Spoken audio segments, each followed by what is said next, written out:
जब भी हम भारत की आज़ादी की लड़ाई के बारे में सोचते हैं तो एक नाम है जो हमेशा सबसे ऊपर आता है, महात्मा गांधी। स्कूल में हम सबने उनके बारे में पढ़ा है कि वो अहिंसा और सत्य का प्रतीक थे। लेकिन क्या उनकी कहानी सिर्फ इतनी ही है? नहीं, ये उससे कहीं ज्यादा गहरी और दिलचस्प है। तो चलिए आज इस असाधारण इंसान की जिंदगी और उनके विचारों के पीछे की कहानी को समझने की कोशिश करते हैं। और यहीं पे वो सवाल उठता है, एक ऐसा सवाल जो हम सब ने कभी न कभी जरूर सोचा होगा।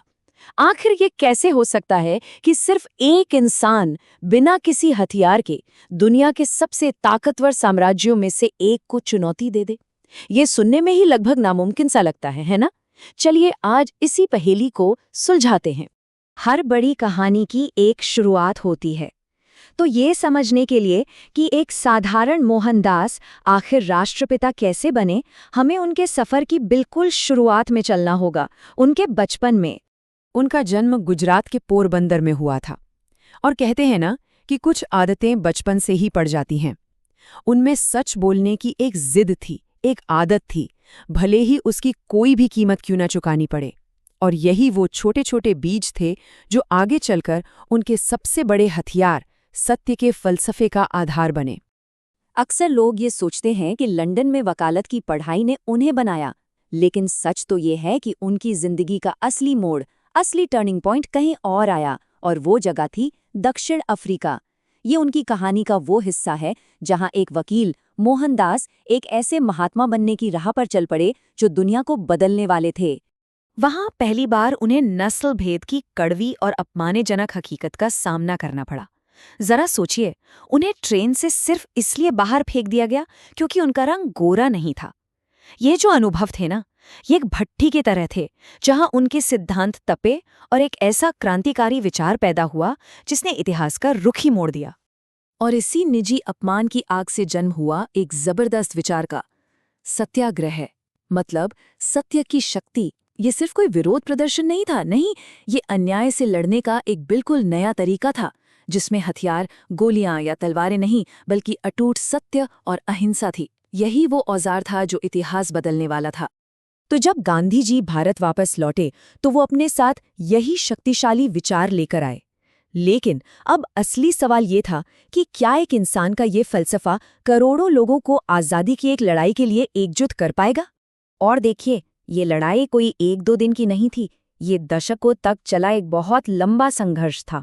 1920 के असहयोग आंदोलन से ब्रिटिश संस्थानों का बहिष्कार करना, फिर 1930 में सविनय अवज्ञा से शांति से कानूनों को तोड़ना, और आखिर में 1942 के भारत छोड़ो आंदोलन से पूरी तरह आज़ादी की मांग करना। गांधी जी ने धीरे धीरे लेकिन मजबूती से पूरे देश को एक धागे में पिरो दिया। लेकिन अगर हमें गांधी जी के सिद्धांतों को एक्शन में देखना है ना, तो इसका सबसे बेहतरीन, सबसे सटीक उदाहरण है दांडी मार्च, जिसे हम नमक सत्याग्रह भी कहते हैं। ये सिर्फ एक पदयात्रा नहीं थी, ये उनके पूरे दर्शन का एक लाइव डेमो था। जरा इस पैमाने के बारे में सोचिए, 240 मील। 1930 में उन्होंने ब्रिटिश सरकार के नमक कानून के विरोध में साबरमती आश्रम से दांडी तक इतनी लंबी पैदल यात्रा की।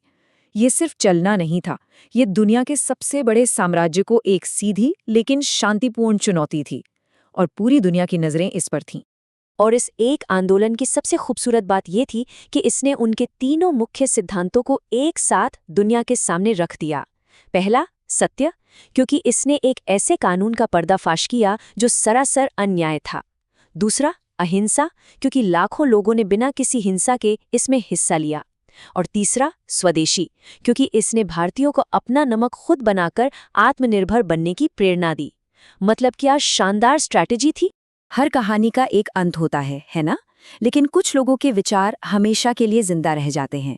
तो अब हम उनके जीवन के आखिरी अध्याय और दुनिया पर उनके उस असर को देखेंगे जो आज भी महसूस किया जाता है।